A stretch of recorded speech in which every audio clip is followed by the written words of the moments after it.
Bienvenidos, queridos oyentes, a un nuevo episodio de Educarnos con Historia. Me permito en el podcast de hoy iniciar con la siguiente cita. Quisiera hacer un libro que moleste a los hombres, que sea como una puerta abierta y que los lleve hacia donde ellos jamás consentirían llegar, simplemente una puerta enfrentada con la realidad. A partir de esta hermosa cita, quiero el día de hoy contarles la participación que tendremos de 3 invitados especiales.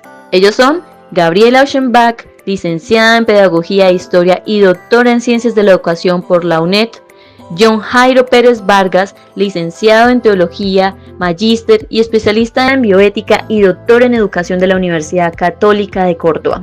Y por último, pero no menos importante, Miguel Ángel Maldonado García, doctor en Interinstitucional en Educación de la Universidad Pedagógica Nacional.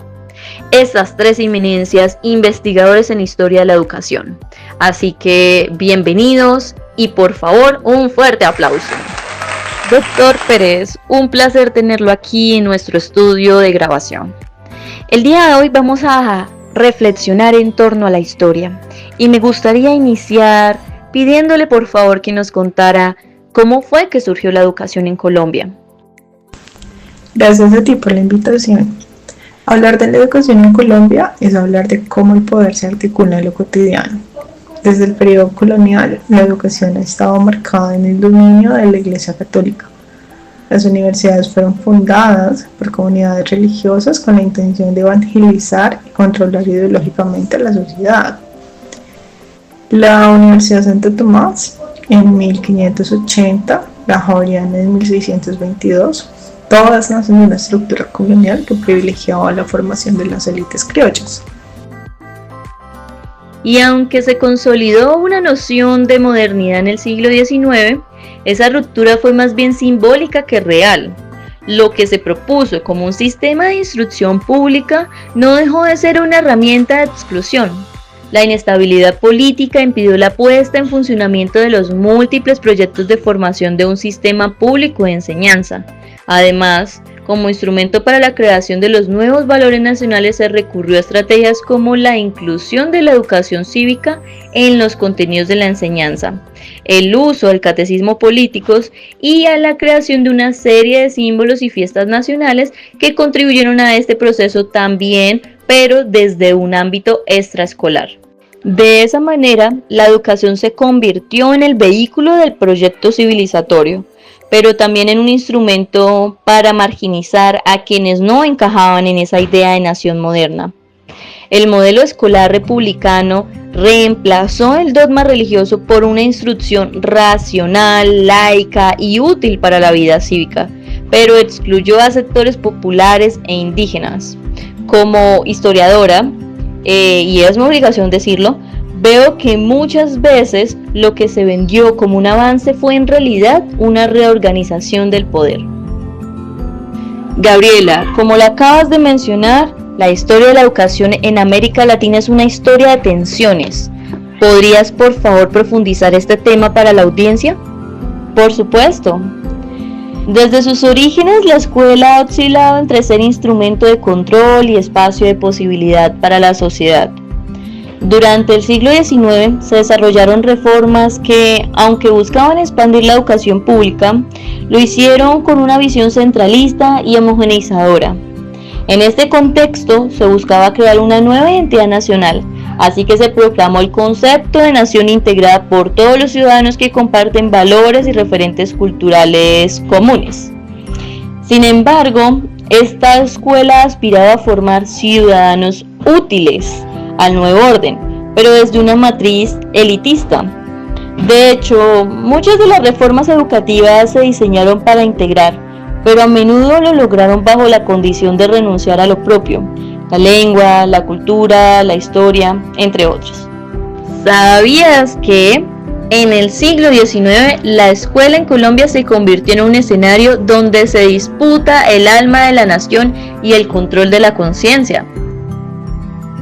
La ley del 15 de mayo de 1850, por ejemplo, suprimió las comunidades religiosas en las universidades públicas, impulsando un modelo laico. Pero como mencioné en mi trabajo, los sectores conservadores, aliados con la Iglesia, resistieron ese cambio, convirtiendo la escuela en un campo de disputa ideológica y doctrinal. Claro, y mientras tanto, en Europa también se gestaron nuevas formas de pensar la educación. Doctor Maldonado, al respecto, ¿qué papel juega aquí la escuela de Frankfurt? La escuela de Frankfurt fue fundamental. Adorno, Horkheimer, Marcuse, todos ellos cuestionaron cómo la razón instrumental dominaba los sistemas educativos. En sus términos, la educación moderna reproduce estructuras sociales opresivas en lugar de emancipar al sujeto. Por eso, proponen un enfoque crítico que permite a las personas reconocerse en su historia, problematizar y transformarla. Y además, introduce el concepto de industria cultural, mostrando cómo los medios y los sistemas educativos fabrican consensos, limitan la crítica y esfuerzan la obediencia. ¿Sabías que mientras unos pensaban la escuela como un espacio para obedecer, otros comenzaron a imaginarla como un lugar para dialogar y transformar?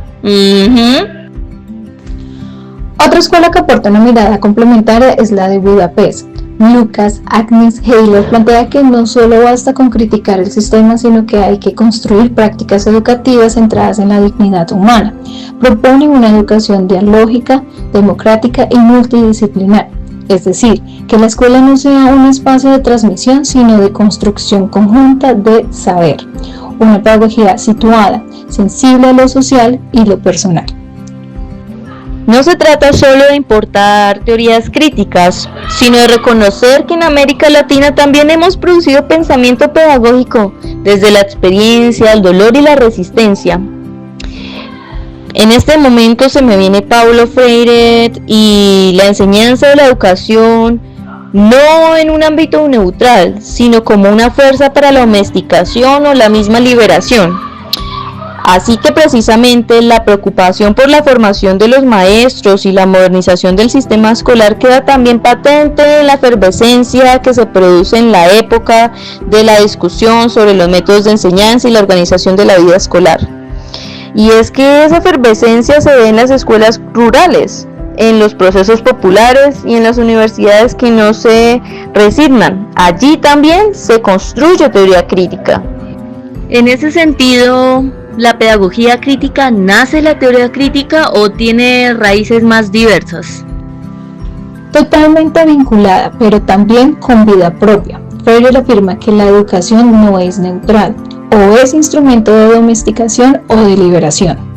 El maestro no puede quedarse en el papel de técnico, tiene que ser un intelectual que construye junto con el otro, un ser inacabado que aprende mientras enseña. Y ese pensamiento no fue ajeno a Colombia.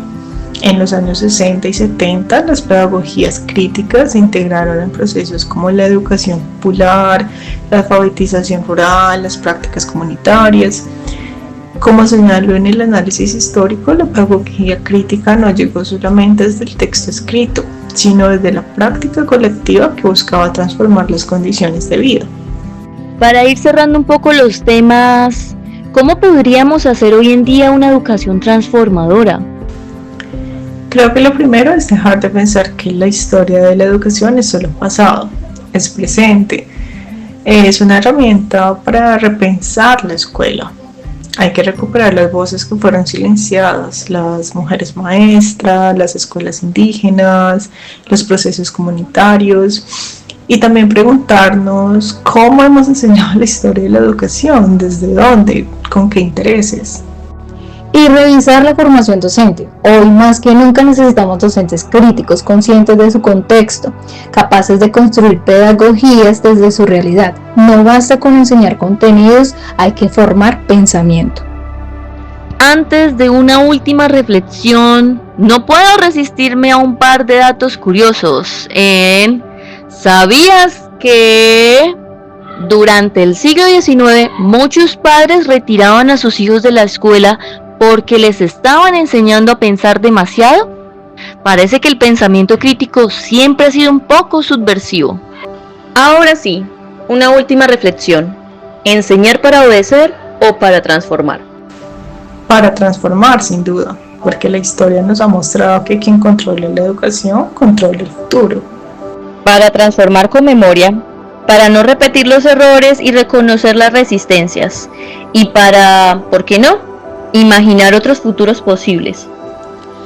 Para transformar desde la acción, porque enseñar también es luchar por otro mundo posible, un mundo más justo, más humano, más nuestro. Gracias por acompañarnos en este viaje por la historia, la crítica y la esperanza. Como decía Paulo Freire, la educación no cambia el mundo, cambia las personas que van a cambiar el mundo. Hasta el próximo episodio en Educarnos con Historia.